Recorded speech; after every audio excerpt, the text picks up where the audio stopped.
Halo dokter, masuknya COVID-19 ke Indonesia menjadikan tenaga kesehatan sebagai populasi yang berisiko tertular COVID-19. Sayangnya banyak dokter yang justru tidak menggunakan alat pelindung diri dan cuci tangan sesuai anjuran WHO untuk melindungi diri sendiri dan pasien mereka. Benar sekali dok, dokter seharusnya menjadi contoh bagi tenaga kesehatan lain dalam hal menggunakan alat pelindung diri dan menjaga kebersihan tangan, tapi ternyata kita justru sering menjadi contoh yang buruk. Padahal, tenaga kesehatan merupakan salah satu populasi yang paling berisiko tertular infeksi dari pasien. Untuk itu, Alomedica hadir dengan video ini supaya dokter bisa mengerti cara penggunaan alat pelindung diri dan cuci tangan yang tepat. Tidak hanya itu, dokter juga perlu mengerti mengenai alat pelindung diri apa yang dibutuhkan dalam kondisi apa dan cara memasang serta melepasnya dengan benar. Yuk, kita ikuti video berikut ini.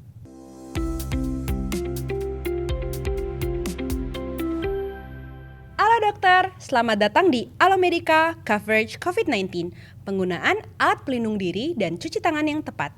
Dengan saya, Dr. Renata. Dan saya Dr. Gea.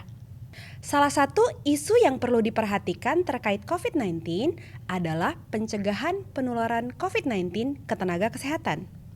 Sayangnya, studi menunjukkan dokter justru memiliki tingkat kepatuhan yang rendah dalam penggunaan alat pelindung diri dan tindakan mencuci tangan yang tepat. Apalagi di tengah kejadian luar biasa COVID-19 ini.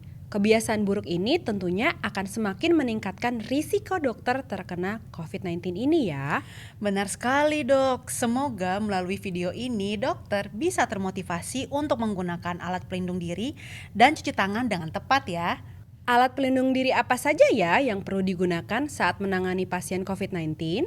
Alat pelindung diri yang dianjurkan adalah pakaian pelindung, masker, hoodie, respirator, kacamata pelindung atau goggle, pelindung wajah, gloves, dan sepatu boots. Tentunya tidak semua fasilitas kesehatan memiliki pakaian pelindung. Apalagi pakaian pelindung yang dapat melindungi dari kontaminasi bakteri dan virus sesuai standar universal. Jika pakaian pelindung tidak tersedia, apron dapat digunakan sebagai penggantinya. Untuk masker sendiri, jenis masker yang direkomendasikan pada kasus penyakit saluran pernafasan baru seperti COVID-19 disesuaikan dengan jenis tindakan yang dilakukan. Berdasarkan rekomendasi WHO terkait COVID-19, respirator N95 diberikan kepada petugas kesehatan yang akan melakukan tindakan yang menghasilkan aerosol. Misalnya, intubasi endotrakeal, bronkoskopi, bronchial suction, induksi sputum, hingga pengambilan swab faringeal. Jika tidak melakukan tindakan-tindakan tersebut, masker bedah saja sudah cukup. Jika menggunakan masker respirator N95, respirator ini dapat digunakan selama 4 jam pada pasien yang berbeda tanpa harus mengganti masker. Jadi, kapan saja masker N95 dapat diganti, dok?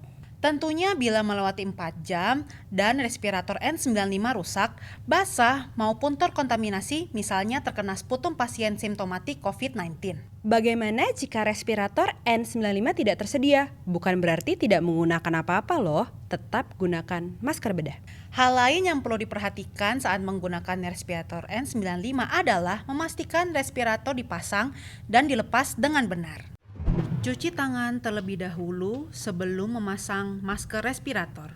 Pegang masker respirator di tangan dengan nosepiece di jari tangan dan tali pengikat menggantung bebas di bawah tangan. Posisikan masker respirator di bawah dagu dengan posisi nosepiece di hidung.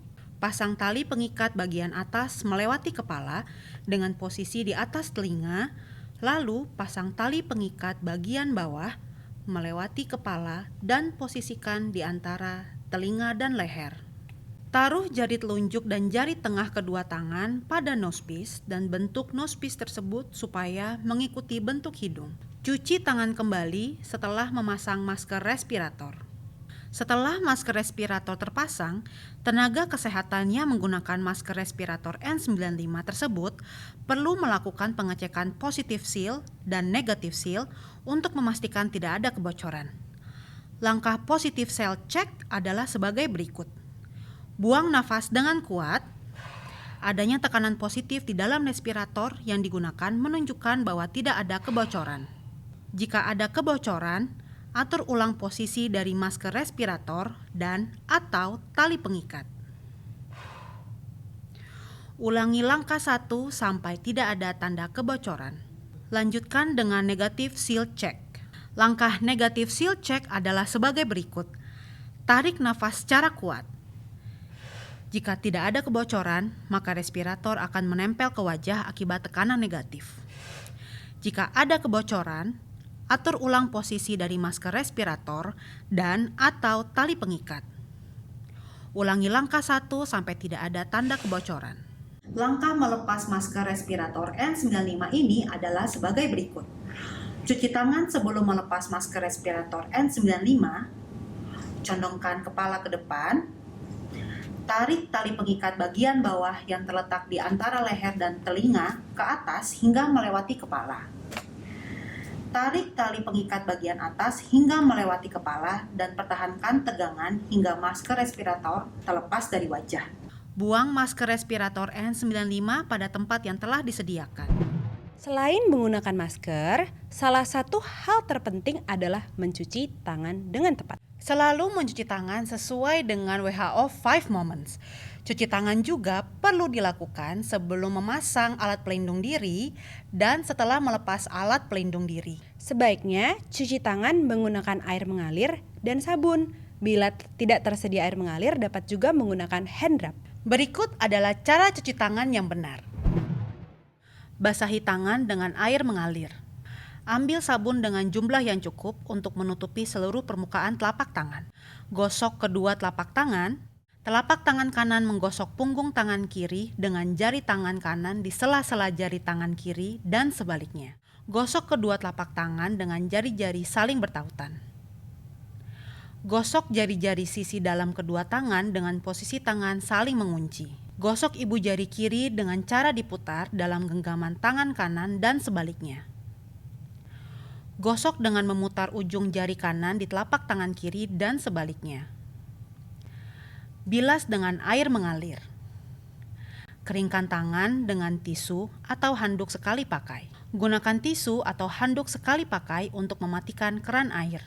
Tangan Anda sekarang sudah bersih. Setelah cuci tangan, jangan lupa menggunakan sarung tangan ya dok, untuk mengurangi risiko kontaminasi tenaga kesehatan dengan mikroorganisme. Jangan lupa mengganti sarung tangan setelah melakukan perawatan ke pasien lain, melakukan prosedur di satu bagian tubuh pasien, dan melakukan prosedur di bagian tubuh yang lain. Dan interaksi dengan pasien melibatkan alat-alat kesehatan yang dapat dipindahkan dari satu ruangan ke ruangan lain. Penggunaan sarung tangan ini tentunya tidak mengganti peran mencuci tangan ya. Baiklah, demikian diskusi kita hari ini pada Alomedica Coverage COVID-19, penggunaan alat pelindung diri dan cuci tangan yang tepat. Semoga bermanfaat ya untuk tenaga kesehatan yang bekerja. Jadi dokter andal dalam genggaman. Salam Alomedica.